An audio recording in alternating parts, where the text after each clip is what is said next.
You want to rant about the TSA? What's the TSA up to today? I'll start with the light stuff. We've been really heavy on people. I shouldn't have full screened this. I need to go back to our live stream.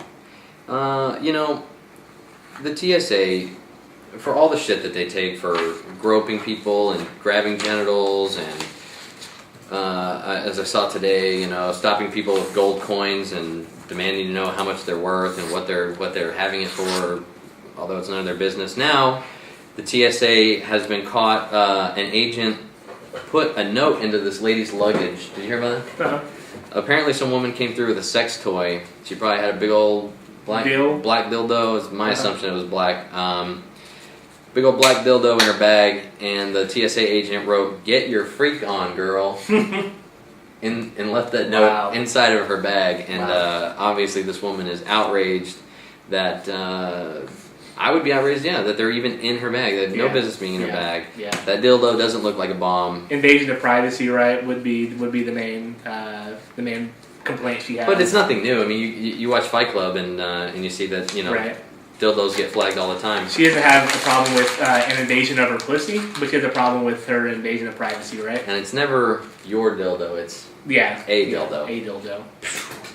Yeah. Anyway, so now to get heavy, the TSA is out on our highways now. They're done, or they're not done, but they've mastered giving you cancer in their radiation machines. They've mastered grabbing your genitals, grabbing your titties. So what's next for the TSA? What's their next scheme? They're grabbing genitals and titties on the road, on the highway, because terrorists are all the time getting caught in America, being. All the time, putting together new Oklahoma cities. Oh, wait, the government did that. Putting together new 9/11s. Oh, wait, the government did that. Underwear bombers, right? Oh, wait, the government did that. Wait a minute. Wait, I'm starting to see a pattern here. Yeah. And for some reason, these people keep still falling for it. So the TSA is now out on the highways in Tennessee. Tennessee is the first state to go along with the TSA and work with them because, we need safer highways, so what they have to do now is... ever since that highway was bombed, ever since that highway blew up, that's never happened. Never happened. But in case it ever could possibly happen, we have to have checkpoints where we stop all traffic and individually walk people through. Or actually, I think these are random. I think these are random searches. And the day random according to looks and appearance and ethnicity, right? Random in that sense. The day that they did this. No, that's the thing. They don't racially profile, and they should.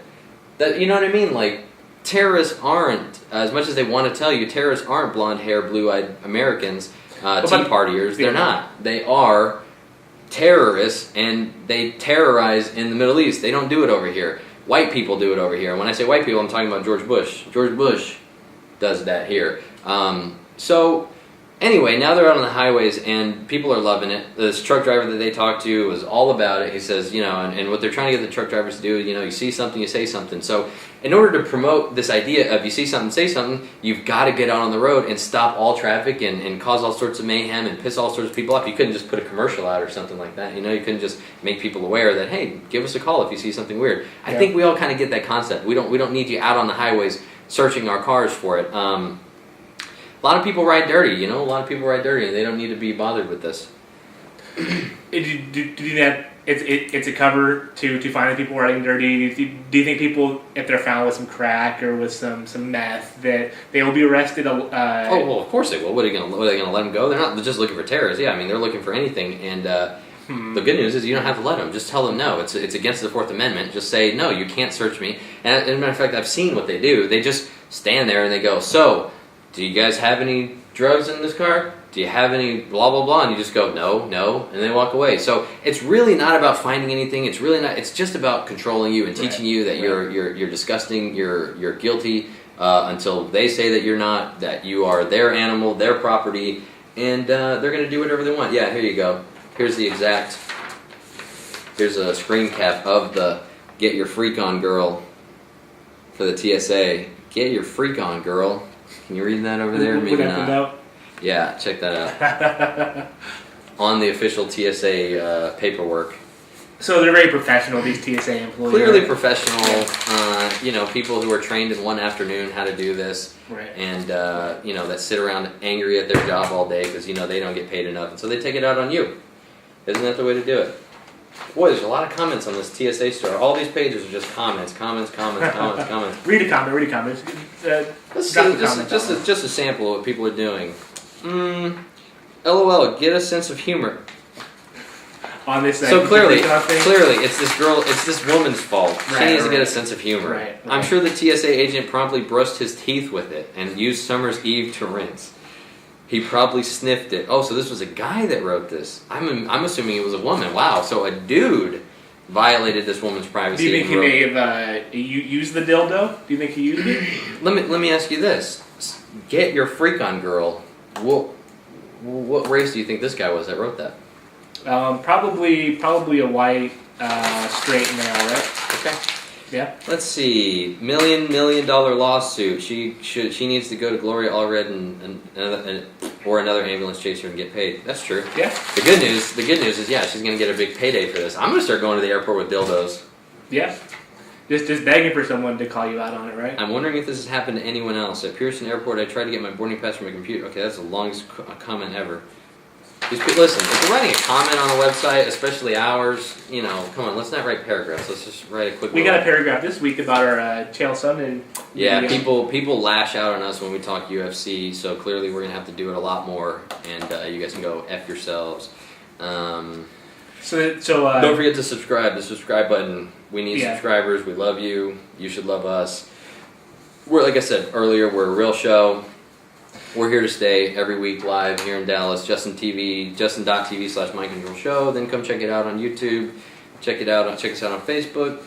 We do it all. Anything and everything. Abolish the TSA. I don't think most people realize the voyeuristic attitude overall. Forget the TSAs, Jared. I have a real important story here, something that affects everybody. Okay. McDonald's is bringing back the McRib sandwich. Why didn't we start the show with this? I know it's breaking news here. The McRib is back. The only Control exclusive. If you want ribs with no ribs in them, try the McRib. That ass. So what animal do these McRibs come off of? Genetically modified cows with no ribs. Yeah. Sounds delicious, but with barbecue. But I think they have barbecue sauce running through their veins instead of blood, so they're delicious. It'll be sold through November 14th. The only place it's available permanently is in Germany. It was introduced in 1982, and Martha Farron, the McDonald's marketing director, said bringing it back every so often adds to the excitement. And I am hell of excited for the McRib to come back. If you had any balls, though, you would have shown up here today with the fucking McRib in a bag, and you would have whipped it out and ate it live on the air. Yeah. Clearly you don't have any balls, just like those don't have any ribs. Yes. If you want to have some McBalls, Eddie's McBalls, just have a bag of chips, and that's pretty much the same thing. Hey, Obama, you need help with your jobs plan. We need somebody to come over and pick up all these papers that I keep throwing all over the place. Yeah.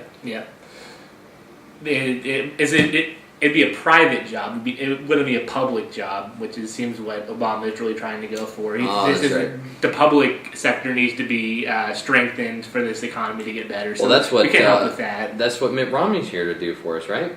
He's going to solve that problem for us. Mitt Romney now, I heard today that the number one donation, the people giving the most donations to Barack Obama, Goldman Sachs. Uh-huh. The number one donators to Mitt Romney, Goldman Sachs. Oh. It's a little funny that, they're playing both sides of the table. That's so new. I've never heard of that before. Isn't how the bankers did it whenever it was the French and English war. They financed both sides, and then they told people that the French had won when they hadn't, and then the people invested in the French, and then the bankers invested in England. How'd the Nazis get so big? Weren't they financed by the same people that were backing the Americans? It's very interesting. Yeah. Wake up, wake up, wake up, wake up.